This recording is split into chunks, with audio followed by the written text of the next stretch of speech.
तो 14 जनवरी 2026 को मैं, अगर हमारी पार्टी उससे पहले सर्टिफिकेट आ गया तो हम चारों विधानसभाओं पे मजबूती से लड़ेंगे जी। अगर सर्टिफिकेट नहीं आता है तो 14 जनवरी 2026 को सदर विधानसभा से डॉक्टर अरविंद एक निर्दलीय प्रत्याशी के रूप में अपना मोर्चा खोल देंगे।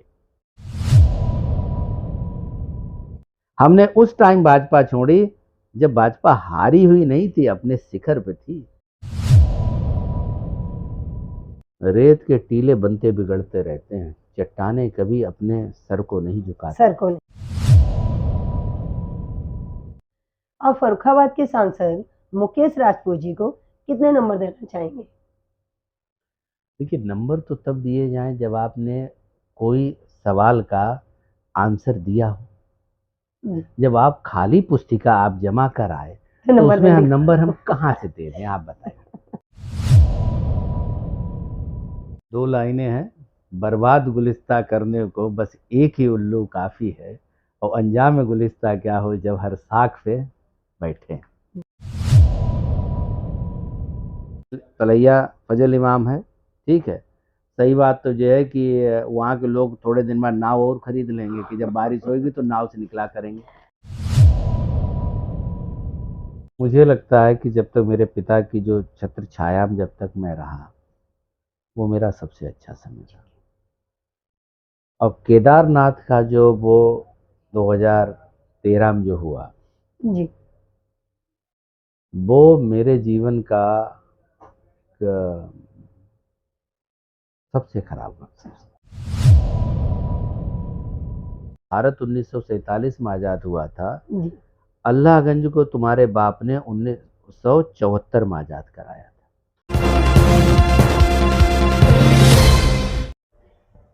नमस्कार, सिटी पत्रिका 24/7 के क्राइम शो सिटी बाड़ी में जनता के सवाल में मैं होस्ट चांदी नूर आपका स्वागत करती हूँ।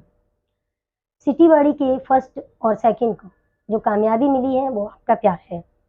आज का जो शो है वो एपिसोड 3, उसमें हमारे मेहमान हैं युवाओं के दिल की धड़कन, जिन्होंने अपनी सेवाओं से पूरे जनपद का दिल जीत लिया है, हमारे लोकप्रिय doctor surgeon doctor Arvind Gupta ji. नमस्कार। अरविंद गुप्ता जी प्रयाग नारायण हॉस्पिटल के मालिक हैं, जिनके पिताजी स्वर्गीय प्रयाग नारायण गुप्ता जी, जो कि सहजानपुर के अल्लाहगंज से कई बार चेयरमैन रहे हैं। डॉक्टर साहब के बड़े भाई अनिल जी चेयरमैन रहे हैं, उसके बाद उनकी पत्नी चेयरमैन रही, अब वर्तमान में उनकी पुत्रवधू चेयरमैन हैं। लोक अधिकार मंच के अध्यक्ष व विप्लव पार्टी के राष्ट्रीय अध्यक्ष प्रयाग नारायण हॉस्पिटल के मालिक श्री अरविंद गुप्ता जी का स्वागत है। डॉक्टर साहब, जनता के सवाल हमारे पास आ चुके हैं और आपकी इजाजत हो तो उन सवालों को। पहला सवाल हमारे पास मास्टर सलीम जी का आया है, जो कहना चाहते हैं कि डॉक्टर साहब, आप 2027 में चुनाव लड़ेंगे, आपने अपनी पार्टी में का बनाने का क्या मकसद है? देखिए, मैंने जो विप्लव पार्टी का गठन किया है, इसकी हमने कागजी फॉर्मेलिटी सब पूरी कर दी है। हमें निर्वाचन आयोग से इसका नाम भी मिल गया है, लेकिन वहाँ पे प्रक्रिया फाइल की इतनी दीर्घगामी है कि अभी तक उन्होंने हमें सर्टिफिकेट नहीं भेजा। विप्लव पार्टी का जो मकसद है, विप्लव का मतलब होता है क्रांति, विद्रोह। क्या आज फर्रुखाबाद के लिए जी, जिस फर्रुखाबाद का एक बहुत ही स्वर्णिम इतिहास है, जिस फर्रुखाबाद को लोग यहाँ से लेके कलकत्ता से लेके पूरे देश में जानते थे, आज वो फर्रुखाबाद हाशिए पे ऐसे पहुंच गया है कि जिसे नाम लेना तो दूर, लखनऊ में फर्रुखाबाद दिखाई नहीं पड़ता।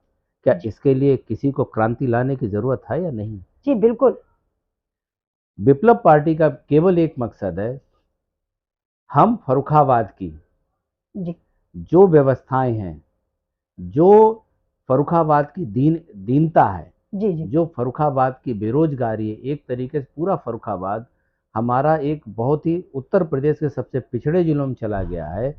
इसके खिलाफ हम लोग आवाज उठाएंगे और इसमें पहली जो मशाल जलाई है वो विप्लव पार्टी ने जलाई। जी जी। बहुत अच्छा। दूसरा सवाल किया है मेहनूरुद्दीन जी हैं, वो फर्रुखाबाद में बिजली, रोड, ट्रैफिक की जो समस्या है, उसके बारे में वो बात कर रहे हैं कि सबसे बड़ी समस्या बनती जा रही है ट्रैफिक की। अगर आपको मौका मिला, तो आप इस समस्या को कैसे दूर करेंगे? देखिए, फर्रुखाबाद जो है, आज से 50 साल पहले भी उतना ही क्षेत्र में बसा हुआ था, और 50 साल बाद 1975 में भी आप देख लीजिए, इसका जो डायमीटर था वो इतना ही था, वो आज भी उतना है। लेकिन आबादी बढ़ी है। सबसे बड़ी चीज़ जो फर्रुखाबाद के लिए ज़रूरी है, दैट इज़ इंटीग्रेटेड टाउनशिप। जी, इंटीग्रेटेड टाउनशिप का मतलब ये होता है कि हम नए शहर का विकास करें। जैसे कानपुर में पुराना कानपुर है, नया कानपुर है। जी, लखनऊ में पुराना लखनऊ है, नया लखनऊ है। इवन शाहजहांपुर में भी पुराना शाहजहांपुर है और नया शाहजहांपुर है। उसी तरीके से फर्रुखाबाद में जब इंटीग्रेटेड टाउनशिप का हम कॉन्सेप्ट लेके आएंगे, जी, हम फर्रुखाबाद के चारों तरफ इसका विस्तार करेंगे। जी, विस्तार करने में क्या है कि हमने नई नई रोडें बनानी है। नई इसमें उन रोडों को हमने अलग अलग, जो जिधर डायरेक्शन जा रहे हैं उनके चारों तरफ एक रिंग रोड बनना। जी, ये जब चीज़ें होंगी तो क्या होगा, फर्रुखाबाद के अंदर का जो ट्रैफिक है और जो लोग हैं वो बाहर की तरफ मूव करेंगे। नतीजा क्या होगा कि थोड़े टाइम बाद एक नया फर्रुखाबाद भी हमारे पास डेवलप होगा, जो कि सुविधाओं से और नए समय के हिसाब से बहुत उन्नत होना चाहिए। और जो पुराना फर्रुखाबाद है, जो हमारी यादें जो सजोए हुए है, जी। उसे भी हम संरक्षित करेंगे। नतीजा क्या होगा, पॉपुलेशन डेंसिटी अंदर से बाहर चली जाएगी। आपकी समस्या का निजात, जाम की समस्या का निजात इसी से मिलेगा। बहुत अच्छा पहल है आपका और बहुत अच्छी प्रयास है। एक सवाल अमन सलमानी जी कर रहे हैं कि जो सड़कों की स्थिति है और नगर पालिका के कार्य पर आप क्या कहना चाहेंगे? नगर पालिका द्वारा जो कार्य किया जा रहा है, उस पे आप क्या कहना चाहेंगे और सड़कों की स्थिति? दो लाइनें हैं, बर्बाद गुलिस्ता करने को बस एक ही उल्लू काफ़ी है, और अंजाम गुलिस्ता क्या हो जब हर साख पे बैठे। देखिए, सीधी सी बात यह है कि पता नहीं फर्रुखाबाद को किसी ने क्या श्राप दिया कि हमारा फर्रुखाबाद एक टाइम में मोटी पीतल का काम इंडिया में फर्रुखाबाद में होता था। जी, मुरादाबाद के लोग फर्रुखाबाद से माल लेके जाते थे। जी, हमारे फर्रुखाबाद में छपाई का काम, कलकत्ता से गाड़ी कपड़ों की आती थी, फर्रुखाबाद आके यहाँ पर उसकी छपाई होती थी, उसके बाद पैन इंडिया उसकी सेल होती थी। इसी फर्रुखाबाद में संकिसा और कंपिल जैसे अंतर्राष्ट्रीय टूरिस्ट सेंटर हैं।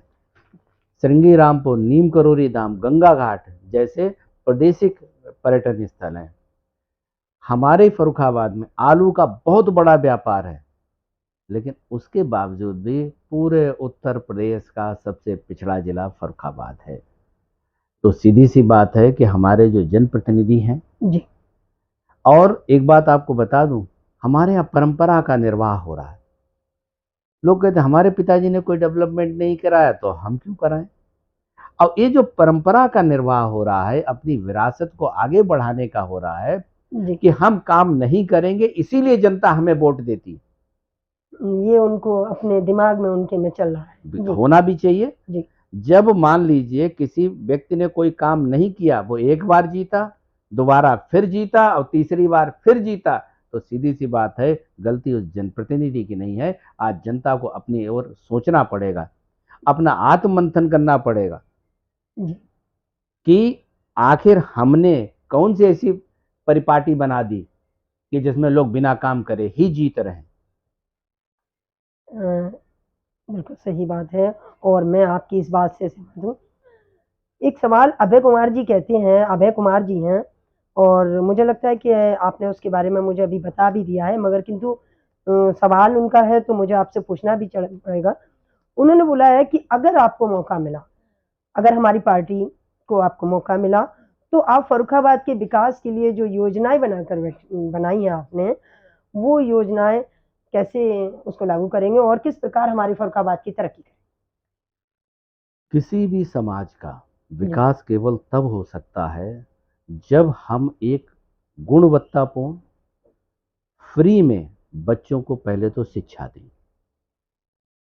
दूसरी चीज, समाज को हम एक निश्चित करें कि उन्हें इलाज गुणवत्तापूर्ण सरकारी अस्पतालों में ही मिल सकता है। जी। जब तक हम शिक्षा और चिकित्सा पे हम लोग कार्य नहीं करेंगे, आज जिस दिन जब हम अपने बच्चों को सरकारी स्कूल में, जिसमें इतना फंड आता है कि हम उसे फुल्ली एयर कंडीशनड और बहुत अच्छा इंफ्रास्ट्रक्चर उसका बना सकते हैं, इससे ज़्यादा फंड उसके आता है, उसके बावजूद हमारे यहाँ क्या है कि बच्चे, आज सरकारी स्कूल में आपको खाना फ्री मिल रहा है, जी। ड्रेस फ्री मिल रही है, जूते मोजे सब कुछ फ्री मिल रहा है, जी। शिक्षा फ्री मिल रही है। जी। फिर हमारे सरकारी स्कूलों में बच्चे पढ़ने क्यों नहीं जा रहे? सरकारी स्कूलों में क्या वहाँ पर जो सरकार पैसा देती है, क्या जी। कम पैसा आता है? प्राइवेट स्कूलों से बहुत ज़्यादा पैसा आता है। मेरा पहला लक्ष्य होगा अपने इस फर्रुखाबाद के हर बच्चे को वो शिक्षा दूं कि प्राइवेट स्कूलों से अच्छी शिक्षा फ्री में उसे सरकारी स्कूल में मिले, पहला। दूसरी चीज़, आज लोहिया अस्पताल में इतना बजट आता है कि पूरे फर्रुखाबाद के जितने प्राइवेट हॉस्पिटल हैं सब आप फ्री कर दीजिए, उतने बजट में सब प्राइवेट हॉस्पिटल तक काम कर लेंगे। हम लोहिया को ही क्यों ना इतना डेवलप करें कि हमारे फर्रुखाबाद जनपद के जो लोग हैं जी। उन्हें इलाज के लिए ना उधारी लेनी पड़े, जी। ना अपनी जो है जेवर गिरवी रखना पड़े, ना अपनी ज़मीन गिरवी रखनी पड़े। बिल्कुल, बिल्कुल। आप सब बहुत अच्छा है कि शिक्षा की तरफ भी आपका रुझान और ध्यान स्पेशल मौका देना चाहते हैं। आदित्य मिश्रा जी हैं सर, उन्होंने सवाल किया है कि हमारे जनपद का नसीब खराब है, जिस धरती में इतने बड़े-बड़े नेता दिए हैं, वो बात वही करना चाहते हैं और आपका ध्यान आकर्षित करना चाहते हैं उस तरफ, लेकिन जनपद को किसी ने कुछ नहीं दिया। हमारे पड़ोसी जिले इतनी तरक्की कर गए और हम इतने पिछड़ गए हैं। अगर जनता आपको मौका देती है, तो आप कैसे जनपद की सूरत को बदलना चाहेंगे? कैसे बदलेंगे? आप एक बार दोबारा बता दीजिएगा। देखिए, सीधी सी बात है, जी। फर्रुखाबाद में अगर मैं 27 में जी। मैं पावर में आता हूँ, मैं अपना पूरा जीवन फर्रुखाबाद को समर्पित कर दूंगा। जी। मेरा केवल एक लक्ष्य होगा कि जिस तरीके से मैं अपना हॉस्पिटल मैनेज करता हूँ, हॉस्पिटल की हर चीज़ मैं देख रहा हूँ, मैं अपना घर जैसे मैनेज करता हूँ, मैं पूरे फर्रुखाबाद को वैसे ही मैनेज करने की व्यवस्था करूँगा। आज फर्रुखाबाद को बहुत, एक चीज़ नहीं, हमें हर चीज़ पे काम करना है, हमें शिक्षा पे काम करना, हमें चिकित्सा पे काम करना, हमें यहाँ के औद्योगिकरण पे काम करना, यहाँ पे हमें पर्यटन को विकसित करना है, यहाँ पे जो आलू है उसके जी। बाई प्रोडक्ट के लिए जो है कई चीज़ें ऐसी बनानी जिससे यहाँ के लोगों को रोज़गार मिले। आज हमारे फर्रुखाबाद के बच्चे, उनके पास कोई रोज़गार नहीं है, बाहर काम करने जाते हैं, 8 बाई 10 के कमरे में 8-8 बच्चे रहते हैं। एक बिल्कुल। साल में जब बच्चा हमारा लौट जाता है, भुगत जाता है बिल्कुल। तो एक क्षेत्र नहीं, यहाँ के डेवलपमेंट के लिए जो इंटीग्रेटेड टाउनशिप की हमने बात करी, जी। उसके अलावा यहाँ पे क्या है, जैसे रोडें जो हैं, आप समझ लीजिए ठंडी सड़क है, रोड बनी, दोबारा टूट गई, दोबारा रोड बनी, उन्होंने 1 फीट मोटा आरसीसी डाल दिया। धीरे धीरे करके ठंडी सड़क की जो दुकानें थी वो बेसमेंट बन गई। ये कहाँ का सिद्धांत है भाई? अगर हमने एक रोड लेवल फिक्स कर दिया कि भाई ये रोड लेवल रहेगा, इसके बाद जब भी रोड बनेगी तो सीधी सी बात है, ऊपर वाली लेयर काटी जाएगी, उसके ऊपर वैसी लेयर बिछा दी जाएगी। आप हर बार जब भी आते हैं 1 फुट ऊंची कंक्रीट लगा जाते हैं। उसके अलावा हमारे फर्रुखाबाद में पानी के ड्रेनेज की कोई व्यवस्था नहीं। तलैया फजल इमाम है, ठीक है, सही बात तो ये है कि वहाँ के लोग थोड़े दिन बाद नाव और खरीद लेंगे कि जब बारिश होगी तो नाव से निकला करेंगे। हमारे पूरे फर्रुखाबाद कहीं पर भी पानी। उसके अलावा सबसे बड़ी जो चीज़ हमारे फर्रुखाबाद की लैकिंग है वो है कनेक्टिविटी। जी।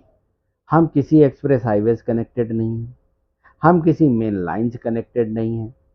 हमें जो लिंक रोड भी मिला वो भी आप देखिए, वो फर्रुखाबाद के बैक साइड से तकरीबन 2 से 3 किलोमीटर पीछे जाके, वहाँ से जाके बुंदेलखंड को उससे गंगा एक्सप्रेस वे से जोड़ रहा है। मतलब लिंक रोड मिला भी है, उसका हमारे लिए कोई भी उपयोग नहीं है।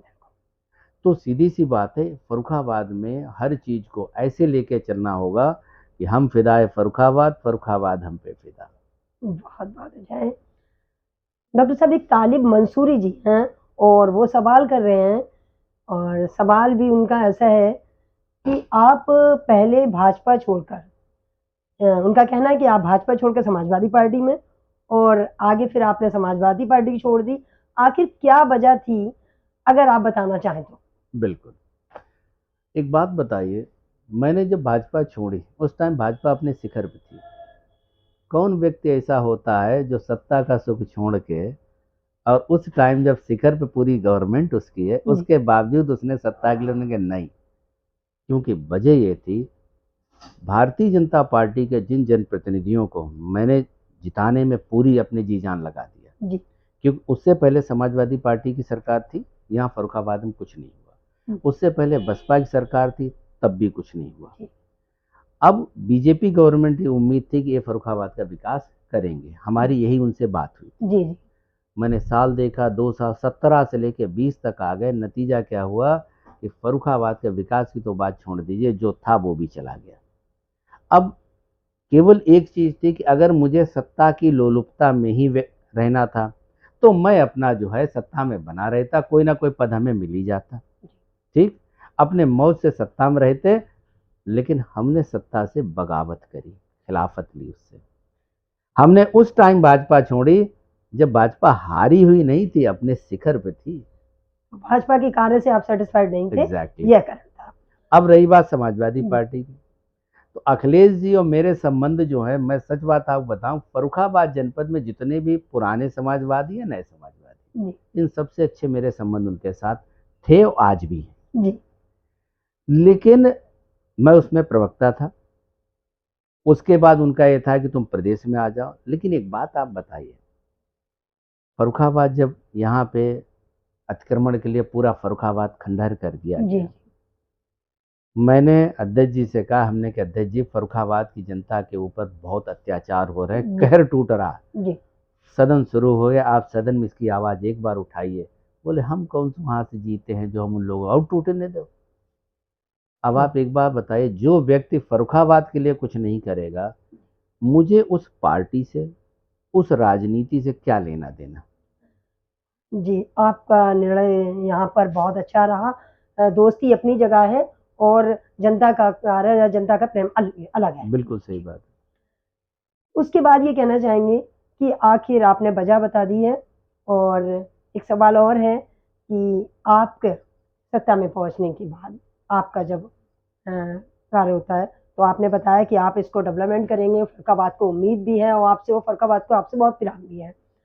आगे एक शाहनवाज जी हैं, वो कहना चाह रहे हैं कि आप 2027 का चुनाव लड़ेंगे, आपको चुनाव लड़ने का इंतज़ार काफ़ी लोग कर रहे हैं, जनता कर रही है। तो फिर वो कहने जा रहे हैं कि फर्रुखाबाद सदर से, एक क्वेश्चन उनका निकल के आ रहा है कि फर्रुखाबाद सदर से। देखिए, हमारी विप्लव पार्टी का जी सर्टिफिकेट अगर हमें जल्दी मिल जाता है, जी ठीक है, तो हम फर्रुखाबाद की चारों विधानसभा सीटों पे लड़ेंगे। जी अगर किसी कारणवश, कई बार ऐसा भी होता है कि सत्ता में बैठी हुई पार्टियां ये भी सोचती हैं जी कि भाई एक कोई नई पार्टी बन रही है, डॉक्टर आदमी है, पढ़ा लिखा है, तो पढ़े लिखे और ईमानदार आदमी से आजकल घबराते सब लोग। तो हो सकता है कि हमारी पार्टी को इसका सर्टिफिकेट देने में निर्वाचन आयोग से हमें वो पेंडिंग में डाले रहें। अगर ऐसा कुछ होता है तो 14 जनवरी 2026 को मैं, अगर हमारी पार्टी उससे पहले सर्टिफिकेट आ गया तो हम चारों विधानसभाओं पे मजबूती से लड़ेंगे। जी अगर सर्टिफिकेट नहीं आता है तो 14 जनवरी 2026 को सदर विधानसभा से डॉक्टर अरविंद एक निर्दलीय प्रत्याशी के रूप में अपना मोर्चा खोल देंगे। बहुत अच्छे, बहुत ही। शाहनवाज जी को उनके जवाब मिल चुका होगा कि बहुत जनता आपको प्रेम देने के लिए बराबर तैयार है, और लोग चाह रहे हैं कि आप आए और फर्रुखाबाद के विकास की तरफ देखें। एक सवाल कर रहे हैं, मिस्टर फरीद खान हैं, वो कहना चाह रहे हैं कि फर्रुखाबाद के मुख्य रूप से आलू, दालमोट, दरदोजी का व्यापार होता है। फर्रुखाबाद में पहले गंगा एक्सप्रेस खन्ना जी लेकर आए थे, जिसमें एक कहावत भी मशहूर हो गई है कि फर्रुखाबाद चूसे गन्ना और एक्सप्रेस ले गए गन्ना। तो अब जो टेक्सटाइल पार्क बन रहा है वो भी छिन गया है। फर्रुखाबाद की जनता अब मजबूत नेता को अपना नेतृत्व देना चाहती है। अगर आपको मौका मिलेगा तो आप क्या करेंगे? और देखिए, अभी जो खिमसेपुर में यहाँ पे इंडस्ट्रियल क्लस्टर एक आने को था। जी, उस इंडस्ट्रियल क्लस्टर में था कि यहाँ के जो बड़ी बड़ी कंपनियां थी उन्हें वो इंडस्ट्रियल क्लस्टर दिया जाता था। जी, बात काफ़ी दिनों से चल रही थी, लेकिन हमारे फर्रुखाबाद के किसी भी जनप्रतिनिधि ने उसके ऊपर ध्यान नहीं दिया। नतीजा क्या हुआ, वो इंडस्ट्रियल क्लस्टर चला गया संडीला। अब उस संडीला में जो फैक्ट्रियां उसके अंदर खुली हैं वो मैं आपको बताता हूँ। वहाँ पेंट की, बर्जर पेंट की एशिया की सबसे बड़ी फैक्ट्री वहाँ खुल गई। बेवले स्कॉट राइफल जो है, रिवाल्वर जो है, उसकी बनाने की फैक्ट्री वहाँ पे खुल गई। एक वहाँ पे डेयरी का, मुझे नहीं ध्यान आ रहा है, वो काफ़ी बड़ी डेयरी इंडस्ट्री है, उसका प्लांट वहाँ पे कार्यरत शुरू हो गया है। अब आप सोच के देखिए, ये 3 फैक्ट्रियों के नाम जिनके मैंने गिना, इनमें तकरीबन कुछ नहीं काम करने वालों की संख्या तो 10 से 15 हज़ार लोग काम कर रहे होंगे। एक अगर 10,000 भी लोग काम कर रहे होंगे तो 10,000 परिवार तो डायरेक्ट जुड़ गए, इनडायरेक्ट कम से कम 4 गुना और हो जाते हैं, तो 40,000 परिवार इनडायरेक्ट उसमें काम में जुड़ गए होंगे। संडीला में कोई बेरोजगार नहीं रह गया होगा इस टाइम। क्या यही क्लस्टर हम फर्रुखाबाद में नहीं डेवलप कर सकते थे? हम बिल्कुल कर बिल्कुल, सकते थे। बिल्कुल सर। आपका पर्यटन, सिंगापुर, दुबई, थाईलैंड, ये तीनों देश केवल पर्यटन पे चलते हैं, और फर्रुखाबाद में तो पर्यटन के लिए आपके पास 5-5 सेंटर हैं, बिल्कुल, फिर भी हमारे पास कोई भी पर्यटन हमने विकास नहीं कर पाया। जी, अब आई बात जरदोजी की। ठीक, आपको पता है, मैं अभी दिल्ली चांदनी चौक गया, तो चांदनी चौक के जितने शोरूम हैं वो सब फर्रुखाबाद के लहंगों से पटे पड़े हैं। बिल्कुल, वो लहंगा जो वो फर्रुखाबाद से 15,000 में खरीदते हैं, वहां पर उसकी कीमत 1 लाख होती है। बिल्कुल, क्या हमारे पास इसी बरेली और इटावा हाईवे पर, क्या हमारे पास बड़े बड़े एक हाईवे प्लाजा नहीं होना चाहिए, जहाँ पे इन जरदोजी के जो कारीगर हैं, या जो यहाँ पे हमारे बिजनेसमैन हैं इसके जरदोजी के, उनके वहाँ पे बड़े बड़े शोरूम हो, हर आदमी उधर से गुजरता है, आप देखिए थोक में जो सेल है उससे कहीं ज़्यादा रिटेल में सेल हो जाएगी उनकी। बिल्कुल। इसका बेनिफिट किसे मिलेगा? फर्रुखाबाद को। एक सवाल कर रहे हैं डॉक्टर समीर रजा जी, फर्रुखाबाद शहर में जाम की बहुत समस्या है। यदि आपको फर्रुखाबाद के प्रतिनिधित्व करने का अवसर मिलता है तो आपके पास इसके लिए क्या प्लान है? जाम की बात कर रहे हैं। जो भी हमने आपसे पहले ही कहा, हमारी डेंसिटी, पॉपुलेशन डेंसिटी बहुत बड़ी, हमारे शहर में सड़कों का विस्तार नहीं हुआ, मतलब हमने एक्सपेंशन नहीं किया। हम बाहर की तरफ सड़कें बनाए, आउटर रिंग रोड बनाए, फर्रुखाबाद के अंदर के लोग बाहर जाएंगे, जो पॉपुलेशन डेंसिटी है वो शिफ्ट होगी और हमें निजात मिल जाएगी। अब जनता, आबादी तो हमारी लगातार बढ़ रही है, रोडें हमारी वही हैं, तो सीधी सी बात है कि इसमें हम केवल, और दूसरा एक चीज़ और भी कर सकते हैं, अगर उसके लिए बहुत डेडिकेटेड लोग चाहिए, हमारे ट्रैफिक पुलिस वाले जो हैं, मैं आपको एक प्रकरण बताता हूँ। मोनिका रानी जी यहाँ पे डीएम थी, जी, तो मैंने उन्हें एक सुझाव दिया। मैंने कहा, मैडम, फर्रुखाबाद में 6 या 7 बड़े बड़े चौराहे हैं, इन 6-7 चौराहों पे हाई डेफिनेशन कैमरा लगा हो, जिसमें रात में भी रिकॉर्डिंग हो, तो जो भी कोई ट्रैफिक रूल्स का वायलेशन करता है उनको जो है इसमें आप उनका चालान काटिए। तो उन्होंने कहा, देखिए हमारे पास साधन संसाधन अभी नहीं है, तो हमने कहा कि आप केवल परमिशन दीजिए, मैं अपनी तरफ से ये सब लगवा दूंगा, जी, उसके एएमसी भी हम ही दे दिया करेंगे। बस शर्त केवल इतनी है, जो भी रूल वायलेशन करेगा उसके घर पे ऑटोमेटिक चालान और चला जाएगा। जाएगा। यही मैं आपको बताऊं, हमारा पटेल पार्क है, जिसे हम लोग वार्षिक दुधारू गाय कहते हैं। जी, हर साल उसके सौंदर्यीकरण के लिए अच्छा खासा पैसा निकलता है, अब वो पैसा पूरा का पूरा खत्म हो जाता है। हमने उनसे कहा, हमने कहा मैडम जुलाई से लेकर नवंबर तक के लिए ये पटेल पार्क हमें दे दीजिए। जी, बोले, डॉक्टर साहब आप तो यहाँ रहते हैं, आवाज़ भी कहा। हमने कहा, हम केवल ये चाहते हैं कि एक फर्रुखाबाद वालों के लिए एक अच्छा पार्क मिल जाए उन्हें, हम पूरा पार्क डेवलप करेंगे, हम अपना मैन पावर लगाएंगे, अपने प्लांट्स लगाएंगे, और नवंबर में आपको वापस हैंड ओवर कर देंगे। जी, नहीं मिला।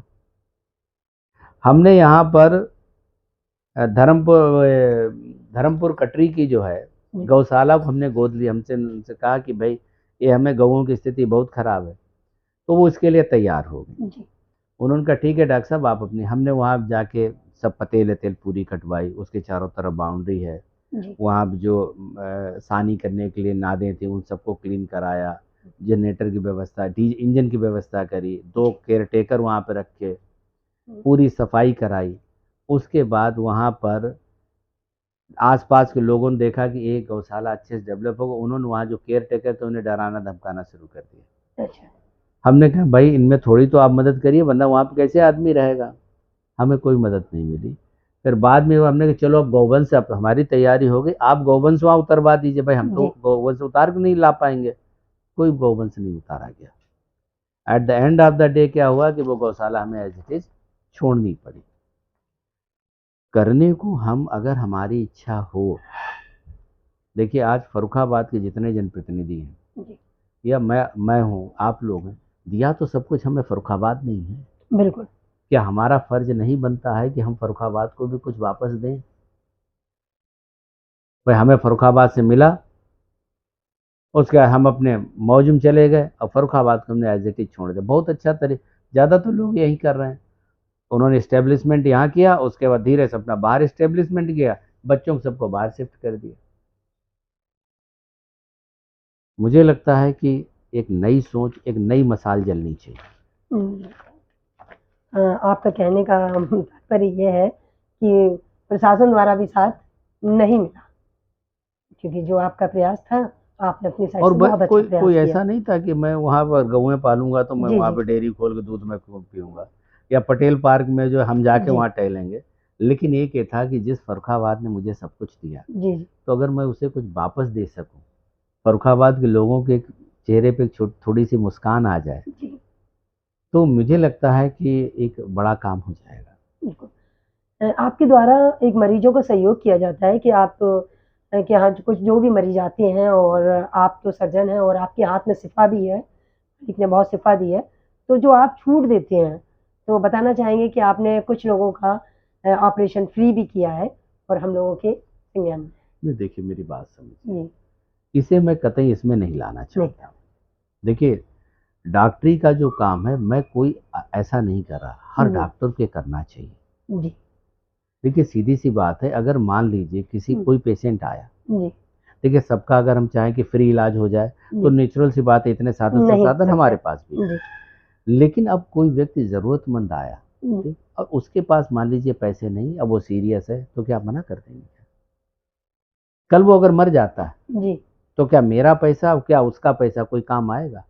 अब मैं आपको बताऊं, जी हमें तो ध्यान है एक मरीज का हमने ऑपरेशन किया था, उसके बाद पैसे नहीं थे, ऑपरेशन हो गया, मरीज ठीक हो गया, तो ऐसे आप समझ लीजिए कि वो दिहाड़ी मजदूर था।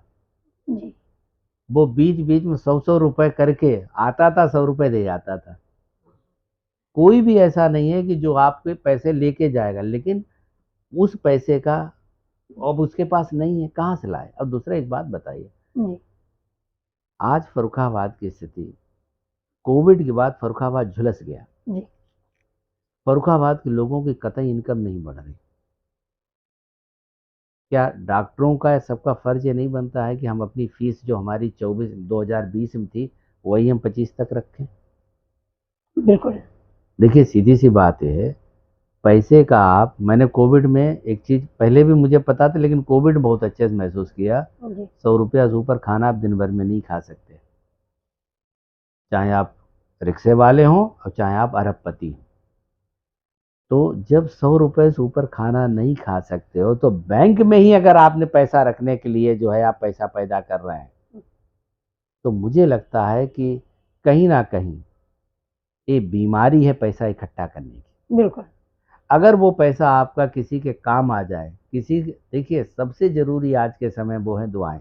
जी लेते रहिए जहाँ मिले, और जो आपको कुछ अपने लिए करने, जैसे बहुत से लोग, मैं आपको बताऊं, एक हमने वहाँ कह रखा है अपने यहाँ जी कि कोई भी व्यक्ति यहाँ से ये ना हो कि जैसे उसने खर्चा सुना अब वो बेचारा मायूस हो जाए, जी अब फिर यहाँ से केवल कि हाय हमारे पास पैसे नहीं इसलिए इलाज नहीं हो रहा। जी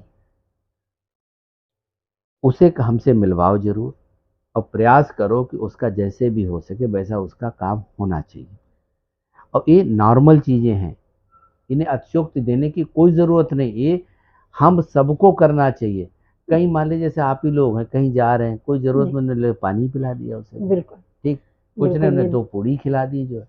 तो अ, देखिए ये चीज़ें, और जो लोग आपसे आप जिनकी मदद करते हैं उन्हें धन्यवाद दीजिए कि उन्होंने आपको कोई पुण्य अर्जित करने के लिए आपको मौका दिया। चुना। जी, जी।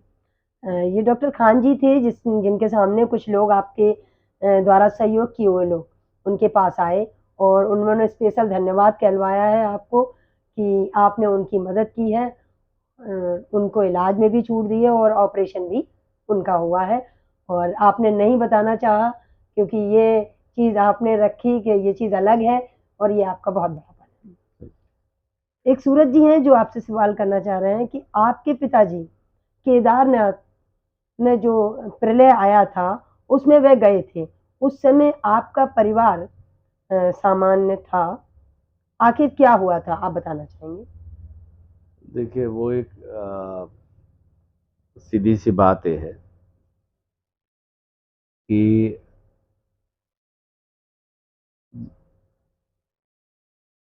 जब किसी भी जगह पे कोई भी धार्मिक स्थल है और उस धार्मिक स्थल में पहले केदारनाथ जो लोग जाते थे वो अपनी 13वीं करके जाते थे। आपको याद होगा पहले हज जो लोग करने जाते थे वो अपनी 40वां करके जाते 40वां थे। करके जाते थे। जी, ठीक है, क्यों? आज क्या है, आज शादी हुई तो उन्हें सब आशीर्वाद लेने जा रहे हैं, जी, बच्चा हुआ बच्चे को लेके जा रहे हैं। अब वो दुर्भाग्य किसका है कि कौन वहां पे फंसता है। बस इतना जरूर है कि बाबूजी का हमारी पूरी फैमिली में वो जी, सबको बचा गए। वो उन्होंने जब लास्ट में उनसे कहा कि तुम लोग नीचे मत उतरना, जी, अगर वो परिवार वाले, हमारे परिवार के 12 लोग और थे उसमें, अगर वो लोग नीचे उतरते वहां से तो उनमें से कोई नहीं बचता।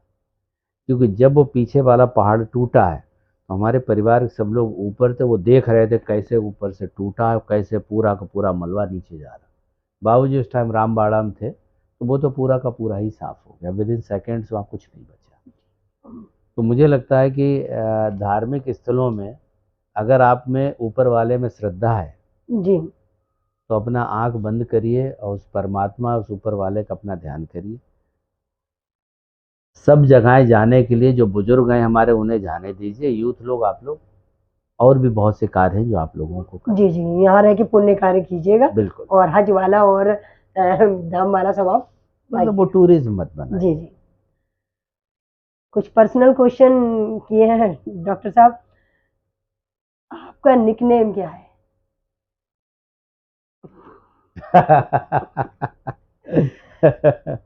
मुझे बचपन में जो हमें कुछ लोग हैं, नहीं इस पे तो मैं नहीं कहूँगा, वो थोड़ा सा वैसा हो जाएगा, लेकिन नाम है वो मैं बाद में किसी टाइम कह दूंगा आपसे। जी, ठीक है जी। मतलब नाम नहीं बताएँगे। वो तो कुछ लोग ही बचे हैं अब जी, जिसमें जो जी, उस नाम से मुझे पुकारते हैं। 2-3 लोग लखनऊ में हैं, जी। बाकी 1-2 लोग शाहजहानपुर में, बाकी कोई भी अब उस नाम से जानता नहीं। तो आप जनता तो जानना चाह रही है भई। वो निक लोग नेम आपको का जब जो है आप, ठीक है अरविंद, ठीक है इट्स ओके। जैसे कि हम लोगों के सभी लोगों के सामने आया है कि आपका निकनेम पिंटू के नाम से पुकार दिया करते तो हम सुनना हाँ चाहते थे बिल्कुल, ये कहते थे जो है, लेकिन अब तकरीबन कोई बहुत कम लोग, अब अल्लाह का जिक्र जरूर हमारे गांव में लोगों जी, को, जो हमारे बड़े बुजुर्ग हैं जी। तो उनको उसमें है, अदरवाइज अब कम ही लोग कहते हैं। तो ये नाम जब लेते होंगे, हम्म, जो लोग लेते हैं, तो वो एक प्रेम रस है जो, वो अलग महसूस होता होगा। बिल्कुल होता है। सच बात आपको बताऊं, जी, मुझे तो मतलब जो लोग नाम जब आता है ना तो एक मतलब वो सब जैसे पिक्चर बैक में जो है ना, जी। फ्लैशबैक में सब चीजें चल। आप पर्यावरण प्रेमी हैं। आपके घर के बाहर ये जो फुलबारी लगी हुई है और जानवर, चिड़िया वगैरह या जो घास है ग्रस रही है, आपकी इसकी रुचि कब से है? देखिए मुझे मेरे जो अपना अंदर मतलब मेरी आत्मा है उसमें जी, हमेशा ये था कि ये पृथ्वी जो है जी, केवल इंसानों के लिए ऊपर वाले ने नहीं बनाई, ये सबका उस पर बराबर ही अधिकार है।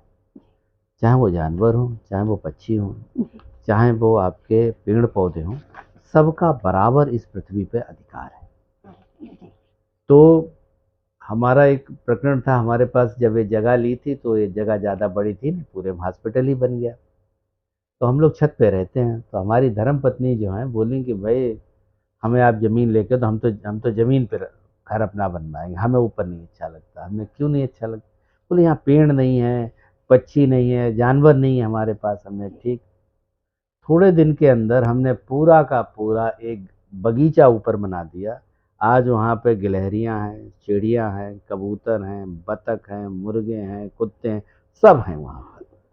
और मैं आपको बताऊं कि जिस दिन उसे हमने तैयार करके पूरा खड़ा किया, तो हमने अपनी धर्म पत्नी से जब ये पूछा कि भाई बताओ कैसा लग रहा, बोले डॉक्टर साहब बहुत अच्छा लग रहा। लेकिन हमने कहा लेकिन क्या? बोले अपने लिए तो हर व्यक्ति बना सकता है, आप फर्रुखाबाद को भी ऐसा ही बना दो तब हम माने। अब हम शुरू करते हैं रैपिड क्वेश्चन। पहला सवाल है डॉक्टर साहब कि आपका आदर्श नेता कौन मेरा आदर्श नेता नेताजी सुभाष चंद्र बोस और राम मनोहर लोहिया। है? जी। आप अच्छे डॉक्टर हैं या अच्छे नेता हैं? बहुत अजीब क्वेश्चन है क्योंकि आप दोनों। मैं नेता बनना भी नहीं चाहता। जी। नेता वो होता है जो जुगाड़े करके टिकट ले आता है फिर जीत जाता। मैं बनना चाहता हूँ जनप्रतिनिधि, जी। जो लोगों को दिलों में रहे। बिल्कुल। उसे इससे फर्क नहीं पड़ता कि वो टिकट लेके जीते या हारे, लेकिन वो लोगों के दिलों पर राज करे। मैं वो जनप्रतिनिधि बनना चाहता हूँ, नेता नहीं। आप फर्रुखाबाद के सांसद मुकेश राजपूत जी को कितने नंबर देना चाहेंगे? देखिए, नंबर तो तब दिए जाएं जब आपने कोई सवाल का आंसर दिया हो। जी। जब आप खाली पुस्तिका आप जमा कर आए तो तो नंबर उसमें हम देने नंबर हम कहाँ से दे दें, आप बताइए। बिल्कुल। तो आप फिर बेहतर नेता किसे मानते हैं? फर्रुखाबाद में जी नहीं, अखिलेश यादव जी को या योगी आदित्यनाथ जी को? देखिए, मैं यहाँ पे एक चीज़ ज़रूर आपको कहूँगा, मुझे इससे कोई पंचायत नहीं है कि लखनऊ में क्या हो रहा है या दिल्ली में क्या हो रहा है। जी। वहाँ पे लोगों की कोठियाँ बन रही हैं, अटारियाँ बन रही हैं। हम तो अपने फर्रुखाबाद की देख रहे हैं कि जहाँ पर लोगों के पास ना पीने के लिए पानी है, जी। ना खाने के लिए खाने की स्थिति बहुत बढ़िया, ना रोजगार है, ना शिक्षा है, ना चिकित्सा है। हमें क्या फर्क पड़ता है कि लखनऊ में कौन है? अखिलेश जी जब मुख्यमंत्री थे तब भी फर्रुखाबाद को कुछ नहीं हुआ, और योगी आदित्यनाथ जी मुख्यमंत्री है तब भी फर्रुखाबाद को कुछ नहीं हुआ। और इससे पहले अगर पीछे चले जाए तो एन डी तिवारी भी मुख्यमंत्री थे तब भी फर्रुखाबाद का कुछ नहीं हुआ। बहन मायावती जी तब भी फर्रुखाबाद को कुछ नहीं हुआ। तो सीधी सी बात है, मुझे केवल एक ही है, फर्रुखाबाद, फर्रुखाबाद और केवल फर्रुखाबाद। यूपी गवर्नमेंट के आप कितने सेटिस्फाइड हो और कितने नंबर देना चाहेंगे उनके कार्य को? देखिए, यूपी गवर्नमेंट के लिए भ्रष्टाचार चरम पे है। जी। अगर आप देखें तो जो लोकतांत्रिक व्यवस्था में आपका विधायिका, जी। कार्यपालिका, पत्रकारिता और न्यायपालिका, जी। ये चार स्तंभ ऐसे होते हैं जो कि पूरी एक लोकतंत्र को एक पूरे के पूरे बैलेंस करते हैं। लेकिन आज की स्थिति ये है कि जो कार्यपालिका है, जो अफसरशाही है, वो इतनी हावी है कि वो आपकी विधायिका को भी कंट्रोल कर रही है, वो आपकी पत्रकारिता को भी कंट्रोल कर रही है, और कहीं ना कहीं वो न्यायपालिका पर भी असर अपना डाल रही है। जी। एक चीज़ इसमें ज़रूर मैं कहूँगा, लॉ एंड ऑर्डर की स्थिति में पहले से काफ़ी सुधार है, लेकिन जो पहले कुछ गुंडे हुआ करते थे, आज पूरा प्रशासन ही गुंडई कर रहा है। आपका लक्ष्य क्या है फर्रुखाबाद को लेकर? हम फिदाए फर्रुखाबाद, फर्रुखाबाद हम पे फिदा। जी जी। आपको समाज सेवा करने की इच्छा कब से पैदा हुई थी और आपको सबसे अच्छा लगा है किसकी मदद? देखिए, समाज सेवा, मुझे लगता है कि ये जो शब्द है ना, जी। जैसे मान लीजिए हम किसी समाज में रहते हैं, जी। तो समाज से ही तो हम हैं। जी। अगर हम समाज के लिए अपना कुछ योगदान करते हैं तो उसे समाज सेवा कह के बहुत ज़्यादा बढ़ाने चढ़ाने की मुझे लगता है इसकी ज़रूरत नहीं। ये हर व्यक्ति का कर्तव्य होना चाहिए कि जिस समाज में हम रह रहे हैं उस समाज के लिए हम कुछ अच्छा करें। आज परिस्थितियाँ क्या हो गई कि हम समाज सेवा के नाम पर जो है ज़बरदस्ती अपनी चीज़ों को, मैं आपको बताऊं, बहुत कम लोग ऐसे हैं, अगर आप थोड़े से भी फर्रुखाबाद सदर से हल्का बाहर जाएं जी। तो वो डॉक्टर अरविंद को तो जानते हैं, लेकिन उन्हें किसी को नहीं पता प्रयागनारायण हॉस्पिटल उनका है। ये हमने कभी उनसे ये नहीं कहा कि प्रयागनारायण हॉस्पिटल में आप आइए, नहीं। हाँ, इतना जरूर है कि जैसे अब हम लोग एक इमरजेंसी मेडिकल किट चलाते थे, अभी हमने जी। उसे बंद कर रखा है फिलहाल। हमने तकरीबन 1.5 लाख इमरजेंसी जी। किटें हमने समाज में वितरित की। और उस इमरजेंसी किट में क्या है, 9 तरीके की इमरजेंसी होती है। जी। हर इमरजेंसी के लिए एक पैकेट है, उसके ऊपर लिखा है और उसके अंदर 3 गोलियां हैं उसकी, ठीक। जी। जिसे कभी किसी को रात में दिक्कत हुई, उसने रात में उस इमरजेंसी मेडिकल किट का अपना यूज किया, रात उसकी कट गई, सुबह आके उसने डॉक्टर को दिखा ली। अब उस रात कटने के लिए अगर वो रात में ही हॉस्पिटल आ जाए तो कम से कम 5 से 7 हजार रुपए का एक दिन का खर्चा है उसका। तो मेरा प्रयास ये था कि वो 5 से 7 हजार रुपए वो उसके बच बच गए। जाए। बिल्कुल। आपकी जिंदगी में सबसे अच्छा वक्त और सबसे बुरा वक्त, जिसे अगर आप बताना चाहें। सबसे अच्छा वक्त, मैं जब फरुखाबाद आया तो मेरे पिताजी यहीं रहते थे और फैमिली के सब लोग थे। तो मुझे लगता है कि जब तक मेरे पिता की जो छत्र छाया में जब तक मैं रहा, वो मेरा सबसे अच्छा समय था। और केदारनाथ का जो वो 2013 में जो हुआ, जी। वो मेरे जीवन का सबसे खराब वक्त है। और भगवान न करे ये वक्त किसी के सामने किसी आए। का। जी। अब एक क्वेश्चन तो बहुत ही इंटरेस्टेड है सवाल लोगों का, और वो बात ऐसी है कि आपके वैवाहिक जीवन का रहस्य क्या साष्टांग समर्पण आसन आप करते रहिए, अपनी पत्नी को सी इज ऑलवेज राइट कहते रहिए, आपका वैवाहिक जीवन हमेशा सुखमय बना रहेगा। है?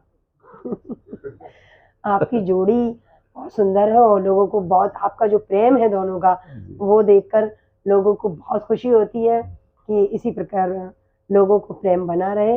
और जैसा कि आपने अभी बताया कि एक बगीचा बनाकर उनको प्रेम में आपने दिया है क्योंकि उनकी इच्छा थी, तो इसमें आप क्या संदेश देना चाहेंगे? भाई देखिए, सीधी सी बात है कि आप, हम तो कहते हैं हर जितने भी हस्बैंड हैं वो सब अपनी वाइफ को बढ़िया बगीचा बना के दें। इससे क्या होगा, एक तो आपके दाम्पत्य जीवन में सुख शांति आएगी, दूसरा पर्यावरण के लिए भी बहुत अच्छा है। आपके पिताजी के साथ कोई ऐसी बात हुई हो जो आपके लिए याद, आपकी निंदा करे, और कुछ ऐसा चीज जो आपकी याद में बनी सी रहती देखिए, हमारे पिताजी का जीवन बहुत ही संघर्ष वाला था। है? जी। हमारा गांव अल्लाहगंज जो है, जी। अभी भी जब, अब जो बड़े बुजुर्ग हैं वो कहते हैं कि बेटा, भारत 1947 में आज़ाद हुआ था, जी। अल्लाहगंज को तुम्हारे बाप ने 1974 में आज़ाद कराया था। आप समझ लीजिए कि हमारे यहाँ पर जो वो जमींदार थे वही बाद में नेता बन गए। जी। जब जवाहरलाल नेहरू ने जमींदारी प्रथा खत्म करी तो उस टाइम ये था कि भारत की जनता बड़ा खुश थी कि जमींदारी प्रथा खत्म हो गई। अब हम लोग दोहरी आज़ादी मिली, एक तो अंग्रेज गए, दूसरे से हमारे जमींदार। जमींदार चले गए। लेकिन आप देखिए, उसी में एक ऐसा काला चरित्र था, जितने भी जमींदार, जितने नवाब, जितने राजा थे, उन्हीं सबको इन्होंने एमपी और एमएलए का टिकट दे दिया। भारत आजाद नहीं हुआ, गोरे अंग्रेज चले गए, काले अंग्रेजों के पास सत्ता आ गई। बिल्कुल। अब हमारे गांव में गड़ी टैक्स जो 1974 तक लगता रहा। जी। भारत आजाद हो चुका, लेकिन पूरी सत्ता जो भी जमींदार थे वही विधायक भी थे। जी। तो जो जमींदार थे उन्हीं की पूरी सत्ता चलती थी, कचहरी से लेके पुलिस से लेके हर व्यवस्था उनके हाथ में थी। उसके खिलाफ जी। बाबूजी ने उस टाइम विद्रोह किया। जी। 1974 में हमारे यहाँ एक गोली कांड हुआ, उसमें बाबूजी के भी गोली लगी थी और कई और लोग भी मारे गए थे उसमें। लेकिन उस एक युद्ध ने जो है अल्लाहगंज से गड़ी टैक्स बिल्कुल खत्म कर दिया। तो बाबूजी का जीवन, पूरा जीवन उनका केवल और केवल, हमारे यहाँ गांव में 2 समाज सबसे ज़्यादा गरीब थे, एक मुस्लिम समाज बहुत गरीब था, दूसरा दलित। अब जो गरीबी अपने आप में एक जो है, तो उनके ऊपर जब भी कभी अत्याचार होता था जी तो बाबूजी के पिस्टल कभी होलिस्टर में नहीं रहती थी, हमेशा नेकेड पिस्टल लगाते थे। तो वो जिधर जब भी जरूरत हुई तो वो दौड़ चल दी,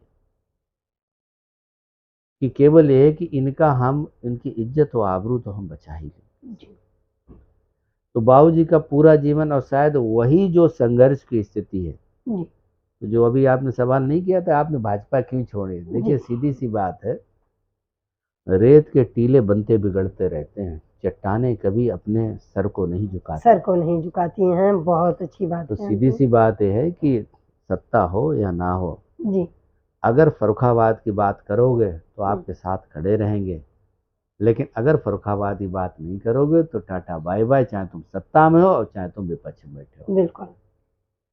धन्यवाद डॉक्टर साहब, आपने इतनी बेबाकी से जवाब दिया सवालों का, और जनता का प्यार भी आपके साथ है। सिटीवाड़ी जनता के जो सवाल हैं उसमें आप लोगों का प्यार इतना रहा है, आपने एपिसोड फर्स्ट और सेकंड को जो प्यार देके कामयाबी दी है, और आज एपिसोड 3 समाप्त होता है और हम लोग मिलेंगे जल्द ही एपिसोड 4 में। और आप इसी तरीके से प्यार बनाए रखिए और चैनल को देखते रहिएगा। धन्यवाद। Thank you.